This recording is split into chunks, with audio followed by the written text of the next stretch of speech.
اعوذ باللہ من الشیطان الرجیم بسم اللہ الرحمن الرحیم۔ السلام علیکم پیارے دوستو، میرا نام ہے زاہد عباس اور آپ دیکھ رہے ہیں حدیث ٹی وی یوٹیوب چینل، جس پر آپ کو احادیث نبوی پر مشتمل بے شمار ویڈیوز سننے کو ملتی ہیں، جن پر عمل پیرا ہو کر ہم اپنی گمراہ کن زندگیوں کو بدل کر اللہ تعالیٰ کے بنائے ہوئے اصولوں کے مطابق گزار سکتے ہیں، بشرط کہ اللہ پاک سے ہدایت کی نیت ہو۔ تو چلیے آغاز کرتے ہیں آج کی حدیث مبارک کا۔ نبی کریم حضرت محمد صلی اللہ علیہ وآلہ وسلم نے ارشاد فرمایا، تم میں سے ہر شخص اپنے بھائی کا آئینہ ہے، لہٰذا اگر کسی کو اس میں کوئی گندگی نظر آئے تو اسے چاہیے کہ وہ اس گندگی کو دور کر دے۔ تم میں سے کوئی شخص کسی نیکی کو حقیر نہ سمجھے، اگر اور کچھ نہ کر سکے تو اپنے بھائی سے خندہ پیشانی کے ساتھ ہی مل لے۔ میں تم کو وہ بات بتاتا ہوں جس کا درجہ نماز اور روزہ دار اور صدقہ سے بھی زیادہ بلند ہے، وہ آپس میں اتفاق رکھنا ہے، اور آپس میں بغض رکھنا برباد کرنے والا ہے۔ اے مسلمانوں، خدا سے ڈرو اور آپس میں صلح رحمی رکھو، کیونکہ قیامت کے دن خداوند عالم مسلمانوں کے درمیان خود صلح کرائے گا۔ نبی کریم حضرت محمد صلی اللہ علیہ وآلہ وسلم نے ارشاد فرمایا، اے ابو ایوب، میں تم کو ایسی بھلائی کی بات بتلاتا ہوں کہ جس سے اللہ اور اس کا رسول راضی ہوتا ہے۔ بے شک وہ یہ بات ہے کہ تم لوگوں کے درمیان صلح کرواؤ جبکہ ان میں تکرار ہو، اور ان کو پاس پاس لے آؤ جبکہ وہ دور دور ہوتے جا رہے ہوں۔ بے شک وہ آدمی ملعون ہے، خدا اس آدمی پر لعنت کرتا ہے جو مظلوم کو دیکھے اور اس کی مدد نہ کرے۔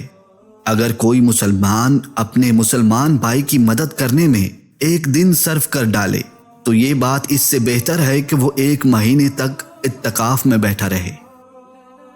نبی کریم حضرت محمد صلی اللہ علیہ وآلہ وسلم ارشاد فرماتے ہیں، اگر میں اپنے مسلمان بھائی کی کسی کام میں مدد کروں تو یہ بات مجھے بنسبت اس بات کے زیادہ اچھی معلوم ہوتی ہے کہ میں 1 مہینے تک روزے رکھا کروں اور کعبہ کی مسجد میں اعتکاف کروں۔ جو مسلمان اپنے مسلمان بھائی کو ذلیل سمجھے اور اس کی مدد نہ کرے باوجود اس کے کہ وہ اس کی مدد کرنے کی قدرت رکھتا ہو، قیامت کے دن خدا اس کو تمام حاضرین کے سامنے ذلیل کرے گا۔ اگر کسی مسلمان کے سامنے کسی اور مسلمان کی غیبت کی جائے اور وہ مسلمان اس کی مدد نہ کرے، یعنی غیبت کرنے والے کو بدگوئی سے نہ روکے، تو خدا اس کو دنیا و آخرت میں ذلیل و رسوا کرے گا۔ جو مسلمان اپنے مسلمان بھائی کی بے عزتی کرنے سے باز رہے، قیامت کے دن خدا اس کو دوزخ کی آنچ سے محفوظ رکھے گا۔ جو مسلمان اپنے مسلمان بھائی کی غیبت کرنے سے باز رہے، خدا اس کو دوزخ کی آگ سے ضرور بچائے گا۔ جو مسلمان اپنے مسلمان بھائی کی پیٹھ پیچھے مدد کرے، خدا دنیا و آخرت میں اس کی مدد کرے گا۔ نبی کریم حضرت محمد صلی اللہ علیہ وآلہ وسلم نے ارشاد فرمایا، خدا اس بات کو پسند کرتا ہے کہ درد مندوں اور مصیبت زدوں کی مدد کی جائے، بے شک ایسے لوگوں سے خدا بھی محبت کرتا ہے۔ نبی کریم حضرت محمد صلی اللہ علیہ وآلہ وسلم نے ارشاد فرمایا، کیا میں تمہیں نفلی روزے، نماز اور صدقہ سے زیادہ افضل چیز نہ بتاؤں؟ صحابہ کرام نے عرض کیا، یا رسول اللہ، ہمارے بچے آپ پر قربان، ہماری جانیں آپ پر قربان، ضرور بتائیے، ہم جاننا چاہتے ہیں۔ تو آپ صلی اللہ علیہ وآلہ وسلم نے فرمایا، باہمی تعلقات کو خوشگوار بنانا، یعنی جھگڑوں کو ختم کرنا، اس لیے کہ باہمی تعلقات کا بگاڑ مونڈے والی چیز ہے۔ میرا مطلب نہیں کہ یہ بگاڑ بال مونڈتا ہے، بلکہ یہ دین کو مونڈ دیتا ہے۔